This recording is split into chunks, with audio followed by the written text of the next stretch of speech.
वो अपनी ill fitting high heels banquet में उतर कर रखती है जब कोई नहीं देख रहा होता। लेकिन उसका फियांसे फौरन उसकी इस सटल एक्शन को नोटिस कर लेता है। शर्मिंदा होकर वो उससे कहती है कि ना देखे, लेकिन वो उसे स्कोल्ड नहीं करता, बस वेटर को बुला लेता है।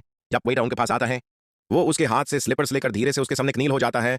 उसकी शक्ल पर हैरानी थी, लेकिन फिर भी वो कहती है कि बैंक्वेट में ऐसा नहीं करना चाहिए।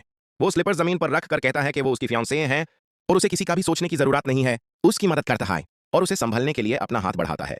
वो जो बिलियनेयर है अपने हाथ से, जो कि कई एग्रीमेंट्स पे साइन कर चुका था, उसे उसके जूते पहनता है। तब इस लम्हे में वो समझ जाती है कि असल में किस तरह का प्यार होता है, और उसने जो हाथ उसके लिए उसे किया था, उसे कभी ना कभी किसी ने उसकी हंसी उड़ाई थी।